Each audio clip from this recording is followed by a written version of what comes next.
Welcome to a session on a poem titled Home by Warsan Shire. To begin with the poem, no one leaves home unless home is the mouth of a shark. You only run for the border when you see the whole city running as well. Your neighbors running faster than you, breath body in their throats, the boy who you went to school with who kissed you dizzy behind the old tin factory is holding a gun bigger than his body. You only leave home when home won't let you stay. No one leaves home unless home chases you, fire under feet, hot blood in your belly. It's not something you ever thought of doing until the blade burned threads into your neck. And even you carried the anthem under your breath, only tearing up your passport in an airport toilets, sobbing as each mouthful of paper made it clear that you wouldn't be going back. You have to understand that no one puts their children in a boat unless the water is safer than the land. No one burns their palms under trains beneath carriages. No one spends days and nights in the stomach of a truck feeding on newspapers unless the miles traveled means something more than journey. No one crawls under fences. No one wants to be beaten pitied. No one chooses refugee camps or strip searches where your body is left aching or prison because prison is safer than a city of fire and one prison god in the night is better than a truckload of men who look like your father. No one could take it, no one could stomach it, no one's skin would be tough enough. The go back home blacks, refugees, dirty immigrants, asylum seekers, sucking our country dry, niggers, with their hands out, they smell strange, savage, messed up their country, and now they want to mess ours up. How do the words, the dirty looks roll off your backs? Maybe because the blow is softer than a limp tone off, or the words are more tender than 14 men between your legs, or insults are easier to swallow than rubble. Than bone, than your child body in pieces. I want to go home, but home is the mouth of a shark. Home is the barrel of the gun. No one could leave home unless home chased you to the shore, unless home told you to quicken your legs, leave your clothes behind, crawl through the desert, wade through the oceans, drown, save, be hunger, beg, forget pride. Your survival is more important. No one leaves home until home is a sweaty voice in your ear saying, leave, run away from me now. I don't know what I've become, but I know that anywhere is safer than here. So it's a very touching, while at the same time a very important a poem that talks about a very important concept when within the context of post-colonialism. Looking at the colonial aftermath and the civil wars that happened from 1990 or onwards, um, many countries, many especially, this is written from an African context. So many countries, including Somalia, suffered arbitrary borders that uh, the colonizers decided to cut the continent itself to many different pieces, which further led to civil wars, weak governance, and a lot of economic instability, and which resulted in civil wars, especially looking at Somalia itself in the 1990s, which is the mouth of the shark. The civil war itself is what is being referred to here by Shire. And the colonial legacies, it even contributes to the present day conflicts and forced displacement that people face.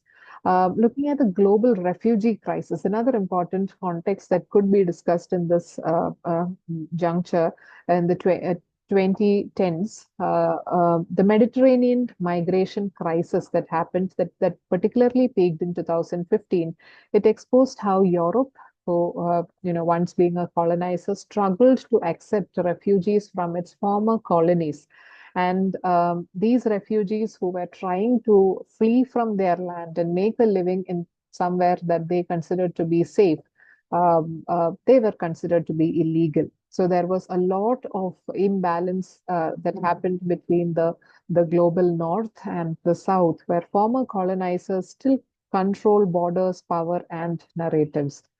If you look at the diaspora and hybrid identity, here again, Shire herself, being a Somali born, Kenyan raised, London based poet, embodies the diasporic condition. And the refugee that she talks about in her poem, the in betweenness that she talks about in her poem, is very, very vital here of not being wanted at home while at the same time not being accepted somewhere abroad. Now, talking about countering the Western narratives in 2010s, the Western media often portrayed the refugees as invaders or criminals or illegal.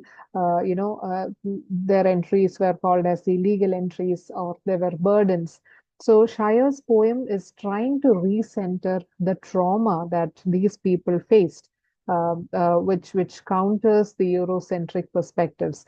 So here she is trying to give a voice to the other, to the marginalized, which basically tries to resist uh, the um, the Orientalist representations as discussed by Said.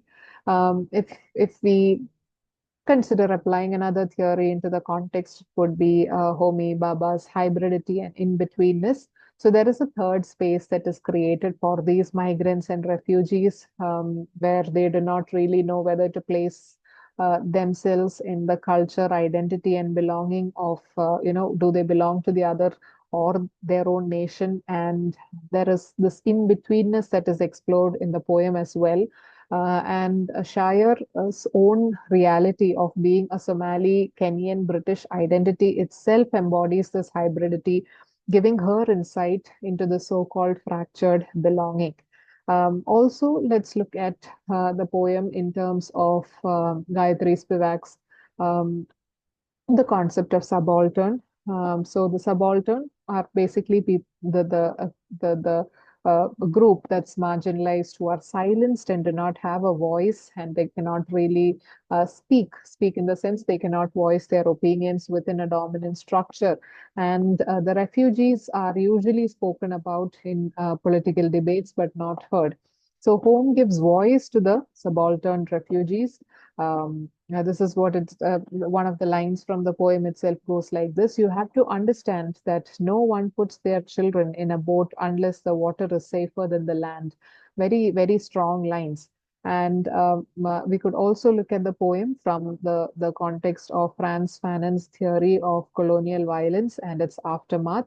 So colonialism, it leaves behind violence, obviously, psychological trauma and broken nations. And Somalia's civil war itself, which is it's the mouth of the shark that is referred to, the violence forcing people out is a direct extension of the colonial histories. The violence that she depicts through the poem is quite vital to understand Fanon's idea of violence and psychological trauma.